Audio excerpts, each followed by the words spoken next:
Hello, you are listening to your favorite radio station, Radio Nara 90.4 FM, and I'm your host and दोस्त RJ वीर। और वही लेकर के आ गया हूँ बेहद ही खास प्रोग्राम जिसका नाम है साइबर टॉक। और आज की साइबर टॉक की हमारी एक्सपर्ट हैं कामाक्षी शर्मा जी, और उनके बारे में मैं कुछ बताऊं उससे पहले मैं चाहूँगा कि वो अपना परिचय, अपना इंट्रोडक्शन अपने शब्दों में हमारे लिसनर्स को दें।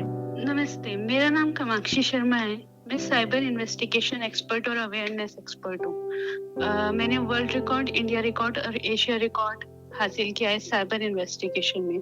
5000 से ज़्यादा केसेस पे वर्क कर चुकी हूँ। 50,000 प्लस ऑफिसर्स को सिर्फ 35 डेज में फ्रॉम जम्मू टू कन्याकुमारी मैंने ट्रेन किया है। इसके साथ साथ अब मैं एज एन इंटरनेशनल स्पीकर भी काम कर रही हूँ यूनाइटेड किंगडम की एजेंसी के साथ और फॉरेन मिनिस्टर्स के साथ साइबर पॉलिसी पे, क्योंकि साइबर क्राइम आप और हम दोनों जानते हैं कि वो उसकी कोई बाउंड्री नहीं है। ये नहीं है कि वो एक शहर में ही होगा या फिर एक देश में होगा। दुनिया के किसी भी कोने में बैठ के क्रिमिनल किसी को भी विक्टिम बना सकता है, उसमें कोई बाउंड्रीज नहीं होती हैं।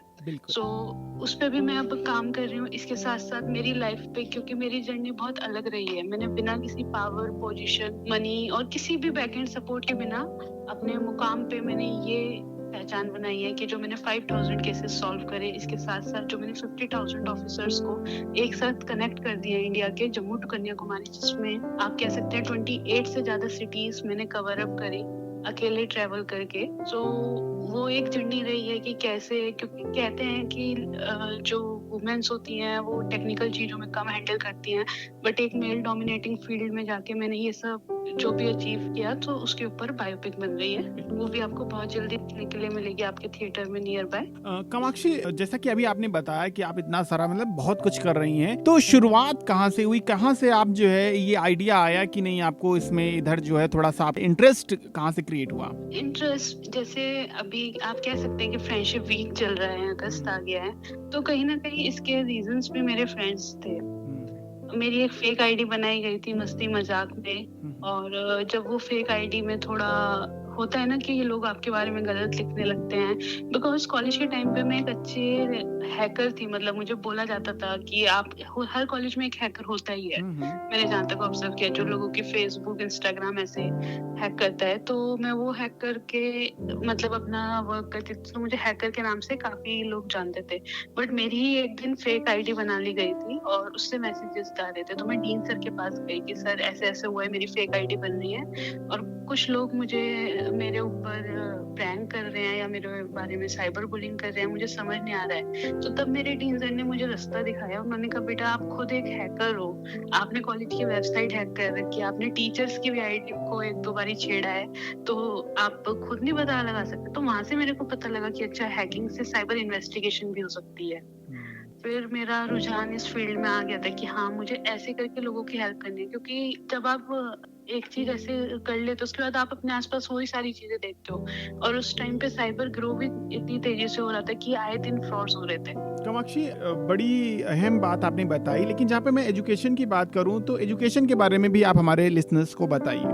मैंने कंप्यूटर साइंस से बीटेक किया है, बट इसके साथ साथ जो मैंने अपनी हैकिंग सीखी है वो मैंने सीखी है ऑनलाइन यूट्यूब से, जो फ्री वीडियोस अवेलेबल होती हैं उनसे, और फिर कॉलेजेस की कुछ बुक्स ली, इशू करवाई, जैसे network security, cyber security, extra book जो मुझे मिल सकती थी इधर उधर से फॉलो करके, और ऑनलाइन लोगों से कनेक्ट करके लिंक्डइन पे जो फ्री कोर्सेज अवेलेबल होते थे उनसे मैंने धीरे धीरे ये सारी चीजें सीखी। बड़ी ही अहम और बड़ी ही महत्वपूर्ण जानकारी कामाक्षी दे रही हैं आज के इस खास प्रोग्राम में, और इसी के साथ प्रोग्राम को आगे बढ़ाते हैं। और कामाक्षी, आगे हम आपसे जानना चाहेंगे कि जैसा आपने बताया कि आप साइबर इन्वेस्टिगेशन है, तो क्या होती है साइबर इन्वेस्टिगेशन, और इसके बारे में भी हमारे लिसनर्स को बताइए। आपको जान के हैरानी होगी कि आज भारत में पर डे जो साइबर फ्रॉड हो रहा है, जो हम फाइनेंशियली वाले फ्रॉड की बात करते हैं, जो ऑनलाइन ठगी जिसे हम कहते हैं, जिसमें जैसे कि आपके फोन से ही पैसा निकल जाता है, या तो कोई लिंक आता है हम उस पर क्लिक कर देते हैं, या बहुत बार ये होता है कि हमारा एटीएम क्लोन हो गया है। डिजिटल वर्ल्ड में जो भी ट्रांजैक्शन हो जाती है इनलीगली, विदाउट आपके कंसर्न के बिना, वो होता है फाइनेंशियल साइबर फ्रॉड। और ये आज की डेट में भारत में, अगर आप न्यूज पढ़ोगे लास्ट ईयर की, मैं इस ईयर की भी बात नहीं कर रही हूँ, मैं 2022 की बात कर रही हूँ, जिसमें per day 100 crore plus, per day 100 crore plus का फ्रॉड रिपोर्टेड था। और उसमें वो फ्रॉड काउंटेड नहीं है जो आपके और हमारे जैसे लोगों के साथ होता है। लाइक अगर मेरे साथ कल को 5,000 का फ्रॉड हो जाए तो मेरी एफआईआर भी नहीं लिखी जाएगी, राइट? वो एक कंप्लेन बना के छोड़ दी जाएगी। तो वो तो उसमें काउंटेड ही नहीं थे। वो मेजर फ्रॉड्स थे जो 100 करोड़ पर डे हो रहे हैं। और अगर हम इस सर्वे को थोड़ा डीपली करेंगे तो हमें पता लगेगा कि 2023 में ये फ्रॉड जो है वो पर डे 250 सीआर प्लस है।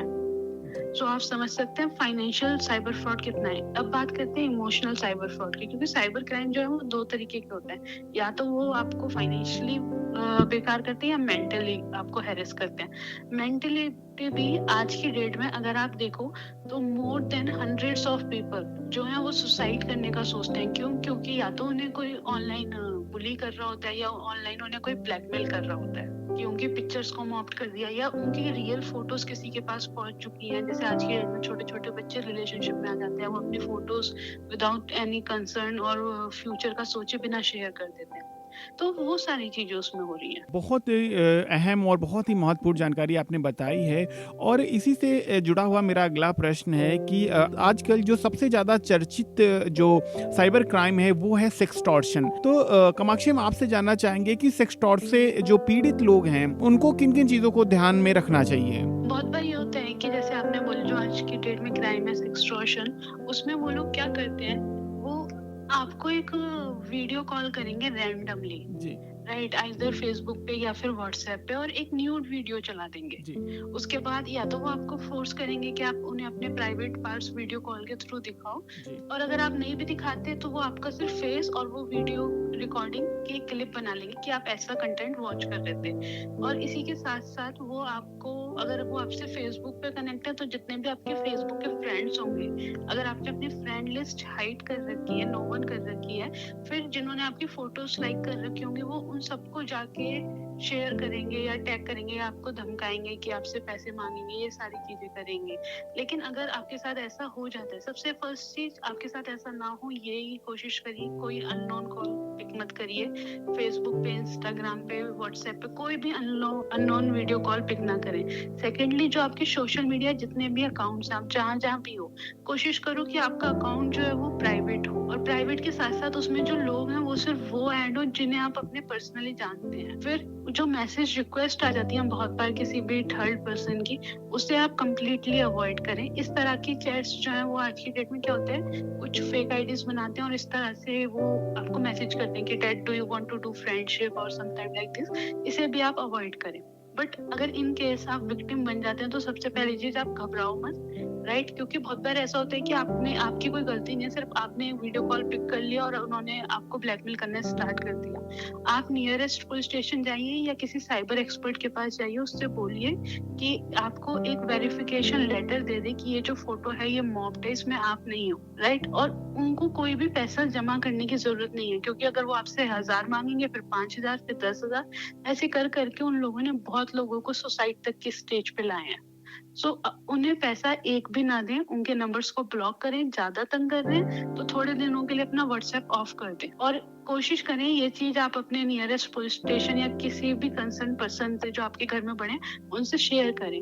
क्योंकि जरूरी नहीं है कि ये कॉल आपको आया और आपने उठा लिया। बहुत बार ये कॉल किसी को भी आ सकता है, इसमें कोई बड़ी गलती नहीं हुई है आपसे जो आप इसे छुपा रहे हैं। कह दीजिए कि कॉल आया है और उन्होंने फेस रिकॉर्ड कर लिया। बहुत बार ऐसा होता है कि हम अननोन कॉल्स उठा लेते हैं या ये सोचते हैं ये नंबर जाना पहचाना सा लग रहा है, लेकिन घबराना नहीं है और नेगेटिव तो बिल्कुल नहीं सोचना है। जी, बिल्कुल। और बहुत ही इम्पोर्टेंट बात आपने कामाक्षी बताई है। और इसी के साथ हमारा जो अगला प्रश्न है वो भी बेहद इम्पोर्टेंट है कि कई बार देखा जाता है कि सोशल मीडिया के माध्यम से जो है ऑनलाइन जो है धोखाधड़ी की जहाँ पर बात होती है तो उसमें अब नए नए जो है किरदार हो रहे हैं। अब अभी जो बहुत ज़्यादा प्रचलित है वो है कि एआई के थ्रू जो है आपकी वॉइस सेम टू सेम जो है निकाल करके भी पैसों की डिमांड की जा रही है। उसके बारे में भी थोड़ा सा हमारे लिसनर्स को बताइए। जी, जैसे कि हम जानते हैं कि टेक्नोलॉजी बहुत एडवांस हो रही है और इसके साथ साथ क्राइम्स भी बहुत एडवांस हो रहे हैं, इसमें कोई दो राय नहीं है। बट अगर आप एक चीज देखोगे कि इतने दिनों में, जैसे ओटीपी वाले फ्रॉड की हम बात करते हैं, वो कितने सालों से हो रहा है, 2004-5 से वो स्टार्ट हो रखा है और अभी तक उस फ्रॉड से भी पर डे बहुत पैसा निकलता है। और एआई वाला जो भी आपने बात करी वो बिल्कुल एक नया आया है। तो सबसे पहली बात, लोग इससे अवेयर नहीं है। सेकेंडली, अगर आपके पास कुछ भी इस तरह का मैसेज आता है या कोई आपको अननोन नंबर से कॉल आ रही है और आपको बोल रहे हैं कि वो आपके हस्बैंड बोल रहे हैं या आपके ब्रदर बोल रहे हैं, आपके फादर बोल रहे हैं या आपकी सिस्टर बोल रही हैं, उनको पैसों की जरूरत है, फर्स्ट वेरीफाई इट। कोई भी आपको एकदम से रिएक्ट नहीं करना है कि हाँ मेरा दोस्त फंस गया है या मेरे नोन पर्सन जो है वो फंस चुका है और मुझे उसको एकदम पैसे सेंड करने हैं। पहले थोड़ा काम डाउन होके, कॉल आई है ठीक है, काम डाउन होके पहले उस पर्सन से कनेक्ट करने की कोशिश करो। उस पर्सन का अगर फोन अनरीचेबल जा रहा है तो उनकी फैमिली में किसी से, जैसे अगर आपके फ्रेंड है, फ्रेंड की फैमिली में किसी से या जो भी आपके बीच में कॉमन पर्सन रहेगा, उनसे कनेक्ट करो कि वो है कहाँ पे गए हैं या उनको सच में नीड है या नहीं है। प्रॉपर वेरिफिकेशन आप अपनी साइड से करो, उसके बाद ही पैसे सेंड करो। और ये नहीं कि कोई बड़ा अमाउंट हो गया, छोटा अमाउंट है, जो भी अमाउंट है, अगर 10 रुपए भी मांग रहे हैं तो भी योर ड्यूटी कि आप उसे वेरीफाई करो। बड़ी ही अहम और बड़ी ही महत्वपूर्ण जानकारी कामाक्षी आप बता रही हैं और प्रोग्राम को आगे बढ़ाते हैं। जैसा कि अभी आपने बताया कि कई सारे केसों को आपने इन्वेस्टिगेट किया है, तो मैं आपसे जानना चाहता हूं कोई एक ऐसा थोड़ा विचित्र सा केस हो जो आप हमारे लिसनर के साथ साझा करना चाहें। जी, जैसे कि अभी आप जानते हो कि आज की डेट में साइबर टेररिज्म भी होता है जी। राइट। सो अभी कुछ दिनों पहले एक आर्मी ऑफिसर के बेटे थे और वो ऑनलाइन गेमिंग खेल रहे थे। और ऑनलाइन प्लेटफॉर्म पे जब वो गेमिंग खेल रहे थे तो बहुत सारे प्लेटफॉर्म ऐसे होते हैं आज के डेट में, चाहे वो लूडो हो, चाहे वो पबजी हो, फ्री फायर हो, जिसमें लोग आपस में चैट कर सकते हैं। और वो लोग इंडिया के नेक्स्ट मिशंस के जो आप कह सकते हो इन्फॉर्मेशन कि आपके फादर कब आते हैं, कब जाते हैं, वो उस बच्चे से 1 साल से उसी प्लेटफॉर्म पे चैट करके उसके बेस्ट फ्रेंड बन गए थे। एंड जस्ट वो उससे सिर्फ एक इंफॉर्मेशन ले रहे थे कि क्या हो सकता है, क्या नहीं हो सकता है। और एक बहुत बड़ा इंडिया का मिशन होने वाला था, वो उसे रद्द कराने की मूड में थे। So what I am trying to say is कि आज की डेट में अगर ऑनलाइन आपसे कोई बात भी करता है या कोई कनेक्ट भी करता है, कोई आपसे फ्रेंडशिप करने की कोशिश करता है, कोई बिल्कुल अननोन है जिसे आप नहीं जानते हो, और तो प्लीज ऐसी फ्रेंडशिप पे या ऐसे लोगों से चैट्स ना करें, स्पेशली गेमिंग प्लेटफॉर्म पे, सोशल मीडिया पे। क्योंकि आज की डेट में बहुत सारी ऐसी प्रोफाइल सोशल मीडिया पे फ्लोट कर रही हैं जो हमें एकदम लगता है कि नहीं ये प्रोफाइल रियल है, 2 साल पुरानी है, इसमें इनके रिलेटिव्स भी कमेंट कर रहे हैं, सब लोग कमेंट कर रहे हैं। क्योंकि आज की डेट में ये सारी चीजें बिल्ड करना बहुत इजी है। उन लोगों का वर्क ही है कि वो 6-7 प्रोफाइल बनाते हैं, एक दूसरे के उसमें कमेंट करते रहते हैं और फोटोज उठा कर डालते रहते हैं कि वो रियल लगे, तो वो आपको टारगेटेड करते हैं। बहुत सारे यूथ आपको सुन रहे हैं कामाक्षी, उनको क्या मैसेज देना चाहोगे? यूथ को मैं यही कहना चाहूंगी कि जैसे हम जानते हैं, हम लोगों ने आज की डेट में एक पूरा डिजिटल एवोल्यूशन देखा है कि कीपैड वाला फोन, उसके बाद एक स्मार्टफोन जो 2009 में आए थे, 2009-10 में जब हमारे यहाँ व्हाट्सएप इंट्रोड्यूस हुआ था। उसके बाद हमारी नेटवर्क टेक्नोलॉजी जिस तरीके से हमने चेंज होती है देखी, 2G, 3G, 4G और अब 5G। सो सबसे इम्पोर्टेंट है कि आप वर्चुअल वर्ल्ड में ज्यादा मत घुसो, क्योंकि हम लोगों को जो लगता है ना कि ये वर्चुअल वर्ल्ड बहुत अच्छा है, हमें 2 मिनट की हैप्पीनेस दे देता है। हम रियल लाइफ में कितने भी सैड हो, हम वर्चुअल वर्ल्ड पे एक अच्छी सी रील डालेंगे और वहाँ पे हमारे व्यूज आ जाएंगे, हम खुश हो जाएंगे।